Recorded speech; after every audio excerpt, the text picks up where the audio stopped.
Bonjour à tous et merci d'avoir regardé l'intro de cette vidéo, c'est fini pour aujourd'hui, j'espère que ça vous a plu, bye bye. Oh ça va, je déconne. Bienvenue dans la deuxième partie de ce tutoriel, c'est Gwenfi Bancos, illustrateur freelance et concept artiste. Dans cette vidéo, on va voir le développement du croquis que le réalisateur a choisi entre mes trois propositions, celle que vous avez vue dans la première partie de la vidéo. Il m'a demandé de partir sur la proposition A, car il trouvait que l'église était plus iconique, plus reconnaissable. Et il m'a également proposé de récupérer le nazi bien badass qui se trouvait au premier plan de la proposition B. On va bien s'amuser, je sens.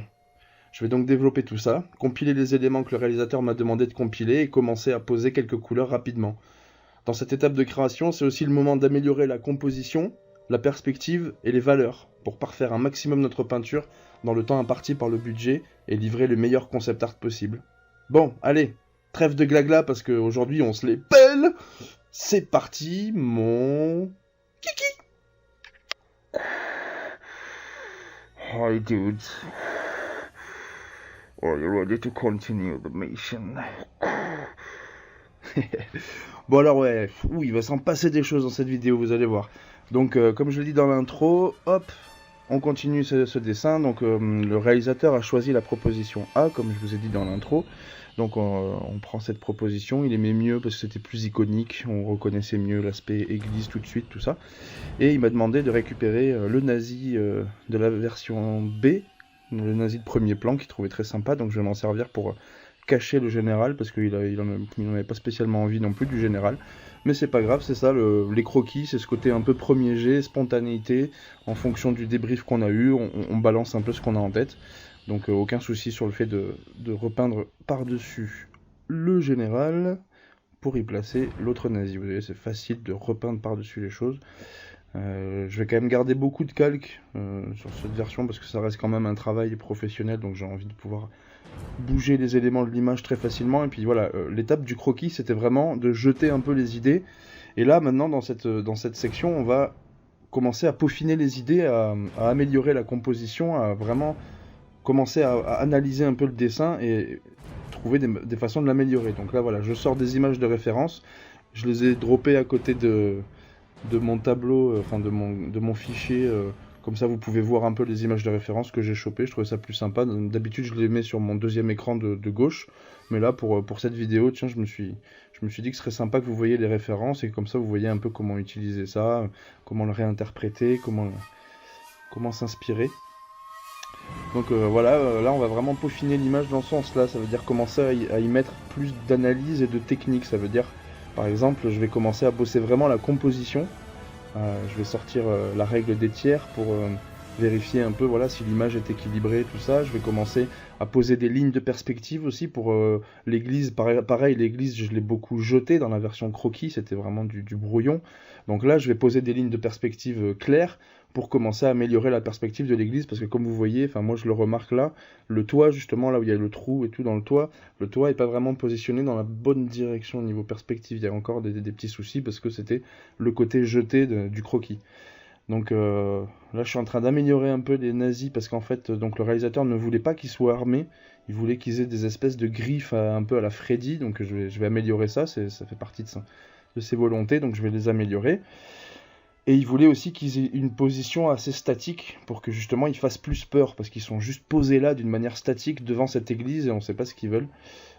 Donc voilà, du coup je vais enlever le côté trop dynamique des positions pour les rendre un peu plus statiques, un peu plus chelous, fantomatiques, et enlever toute trace d'armes et remplacer leurs mains par des mains griffues. Voilà, ça c'était un des buts du débrief du réalisateur par rapport à la première vidéo que vous avez vue. Donc à la fin de la première vidéo que vous avez vue, je lui ai envoyé le résultat, les trois tableaux que vous avez vus, que j'étais en train de peindre. Et de ces trois tableaux, il m'a fait un débrief et voilà, il m'a demandé de compiler un peu quelques idées, de partir sur la une. Donc voilà, là je commence à rajouter les fameuses griffes justement. Donc je commence brièvement par une structure de main normale, puis ensuite je rajoute les griffes, comme ça la position de la main aura l'air quand même assez naturelle. Et c'est vrai que ce petit nazi, je le trouve très sympa là, le nazi de premier plan à gauche.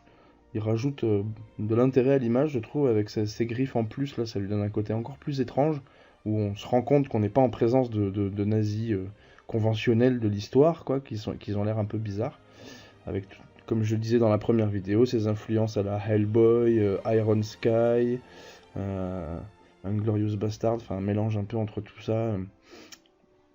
L'aspect un peu fantastique et mystique des nazis que j'aime beaucoup. J'ai eu l'idée de peindre une petite croix, voilà, pour instaurer dans l'image un peu plus ce côté aussi religieux, ce côté église, un petit Jésus.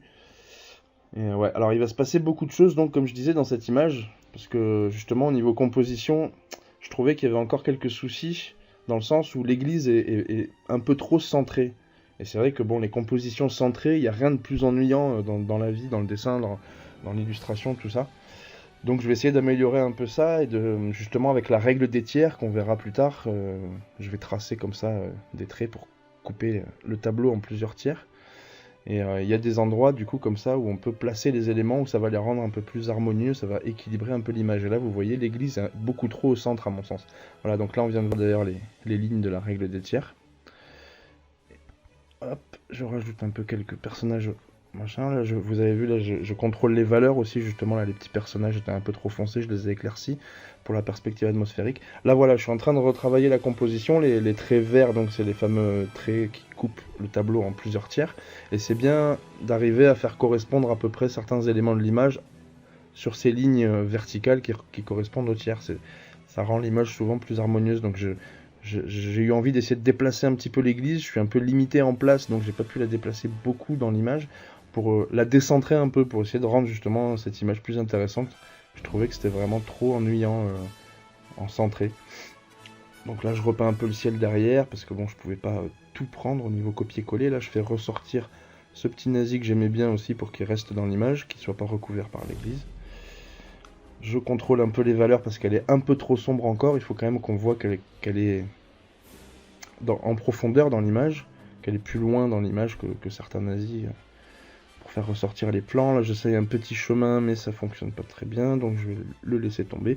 C'est pour ça que c'est bien de toujours dessiner sur un nouveau calque pour tester des choses, et puis si ça marche pas on peut les effacer aisément pour éviter de tout repeindre comme j'ai dû faire tout à l'heure, même si repeindre c'est pas non plus trop chiant. Donc là voilà, j'essaie de peaufiner un peu le rendu de l'église parce que ça reste le point focal de l'image.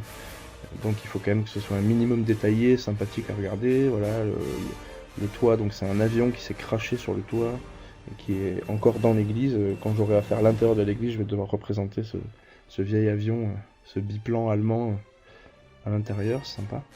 Et voilà, et là on bouge radicalement. Je trouvais qu'il y avait vraiment encore des problèmes au niveau de la composition, donc j'ai décidé de prendre toute l'illustration, de la rétrécir un peu, de façon à ce que l'église et le nazi correspondent aux deux lignes verticales des tiers, comme vous avez pu voir, la ligne verticale de gauche avec le nazi avec les griffes, et la ligne verticale de droite, il y a pile poil le clocher qui va se mettre dessus.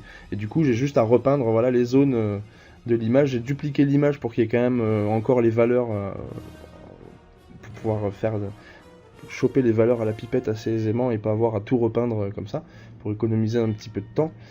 Et là, du coup, je trouve qu'il se passe déjà quelque chose d'un peu plus intéressant, là. Le fait que l'église soit beaucoup plus à droite de l'image, et qu'il y ait toute une série de nazis à gauche, il y a un équilibre qui commence à se créer, ça me plaît déjà un peu plus. On va devoir peaufiner encore un peu ça, mais je trouve qu'il y a du mieux. Donc cette étape-là, il y a vachement de ça. On commence à peaufiner le rendu de la peinture, mais on va aussi commencer à améliorer aussi, voilà, sur un plan technique, l'image, qui était vraiment jetée dans un premier temps. On donne un petit peu plus de corps aux nazis de premier plan. On répète le design justement du premier nazi que j'ai fait, qui est une bonne référence pour les autres. Là, je trouve qu'il a un minimum de style, là, le nazi avec ses griffes. Donc on va reproduire le design de ce nazi sur les autres. Voilà, je rajoute encore un peu de perspective atmosphérique pour mieux créer de la profondeur. Tout était encore un peu trop sombre. Voilà, là je commence à caler les lignes rouges, c'est les fameuses lignes de perspective, pour commencer à retravailler un peu l'église pour qu'elle soit un peu plus réaliste et plus plaisante à regarder. Parce que moins de problèmes techniques dessus. Ça reste encore la version croquis de tout à l'heure, donc on va essayer d'améliorer ça. Donc c'est surtout le toit. Vous voyez par rapport aux lignes de perspective que j'ai posées, le toit où il y a un trou, il est clairement pas du tout dans le bon angle. Vous avez vu, la perspective est un peu horrible. Donc on va retoucher ça pour améliorer l'image petit à petit. Voilà, je compresse un peu les calques pour faire un peu de place pour que mon ordi rame pas trop. Pour pas avoir 10 000 calques à gérer non plus. Et voilà, donc là j'ai copié juste le toit en lui-même pour pouvoir le déformer, le repositionner en fonction des lignes des guides de perspective que je me suis fait juste avant. Et là du coup, hop, c'est déjà plus naturel, la perspective commence à être améliorée, c'est chouette. Donc voilà, on améliore tout ce genre d'aspect là, et on commence à rentrer un petit peu dans les détails. Et vers la fin de la vidéo, on va commencer à poser quelques couleurs en mode incrustation, et les effets spéciaux, à savoir les lunettes brillantes là, des nazis devront être rouge vif. Donc je vais faire ça avec densité linéaire moins. C'est un bon effet de calque ça pour poser des couleurs, pour faire des effets spéciaux. Tout ce qui est éclair de lumière, spot de light, soleil qui brille, des trucs comme ça, c'est très intéressant. Le feu aussi, pour faire le feu, densité linéaire. Ça c'est voilà, le réalisateur qui m'a demandé de rallonger un peu le couloir d'entrée, parce qu'il va se passer une bataille finale à l'intérieur de ce couloir, et donc il était un peu trop petit pour la bataille finale. Donc avec un petit coup de copier-coller, hop, un petit repositionnage de l'entrée, et on repeint un peu par-dessus. En 5 minutes chrono, j'ai pu faire cette modification très rapidement. Ça c'est les bons côtés de Photoshop aussi, quand on arrive à maîtriser un minimum certains outils, voilà, comme l'outil transformation, l'outil perspective, l'outil lasso aussi, pour faire des sélections. Les sélections, regardez au fur et à mesure de mes vidéos, j'en utilise beaucoup pour choper une zone du dessin, la reproduire, faire le fameux CTRL-C, CTRL-V pour photographier une scène, non, CTRL-MAJ-C, CTRL-MAJ-V pour littéralement photographier la zone qui est sélectionnée et pouvoir la dupliquer sur un autre calque automatiquement.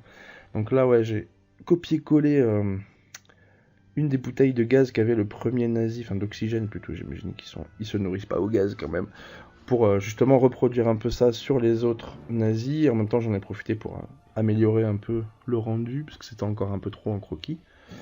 Ça aussi, c'est des petites techniques, c'est loin d'être de la triche, c'est juste être astucieux pour gagner du temps et ne pas perdre l'argent du client, ne pas perdre son temps à soi, et être efficace, et être vraiment, le but c'est vraiment de concrétiser les idées le plus vite possible, et le mieux possible, que ce soit joli, bien fait, vite fait, parce que les productions de cinéma, c'est quand même un univers où les choses se passent très rapidement, on travaille beaucoup en flux tendu.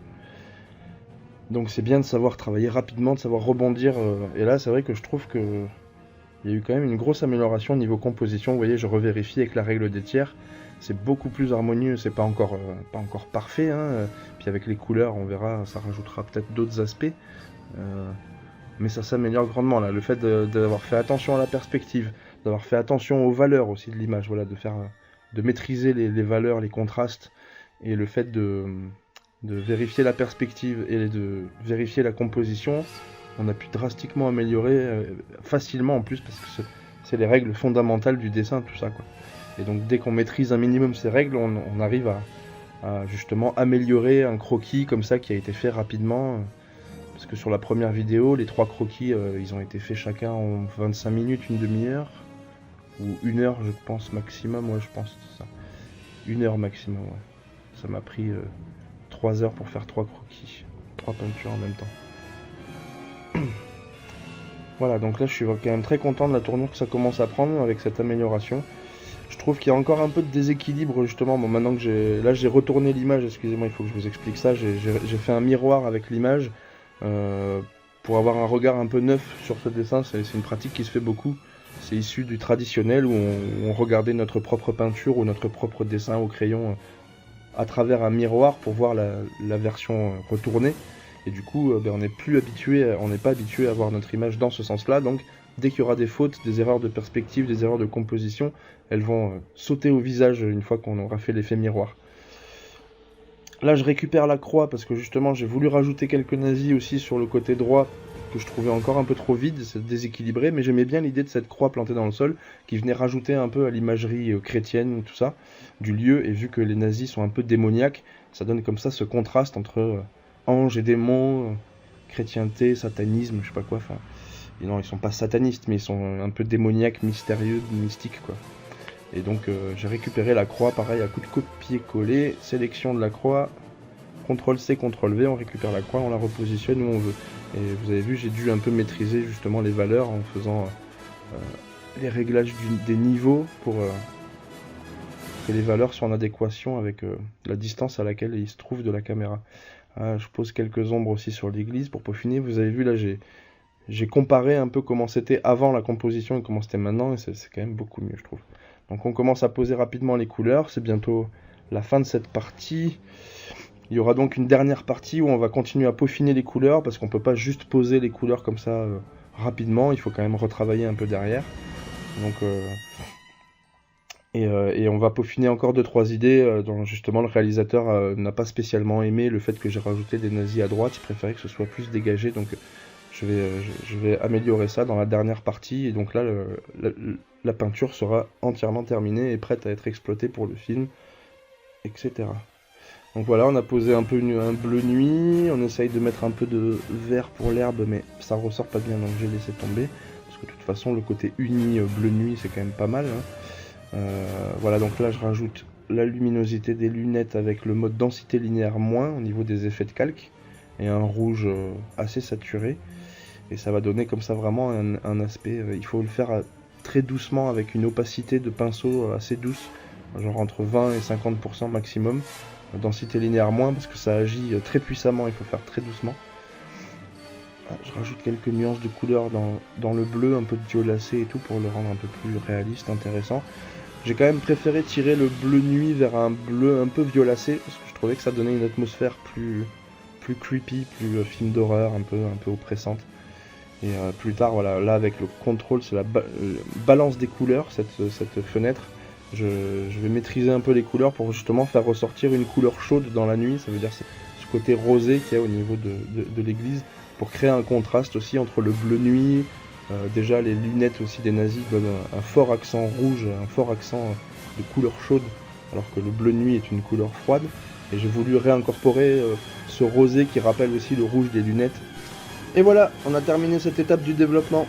On a pu voir ensemble les changements drastiques qui peuvent s'opérer sur une peinture entre son croquis original et son développement. Et je vous donne rendez-vous dans la prochaine partie pour voir la tournure finale de l'image et les réponses à 2 grandes questions. Comment peaufiner une image et quand s'arrêter de peaufiner? Sinon ça peut durer des plombes. Il ne nous reste plus qu'à envoyer le résultat au réalisateur et attendre son dernier retour pour finaliser tout ça. Si vous avez appris quelque chose, n'hésitez pas à mettre un pouce bleu, abonnez-vous, continuez à partager sur Facebook et continuez d'être les meilleurs abonnés du monde. À bientôt les zoomies et keep drawing the Nazi chelou.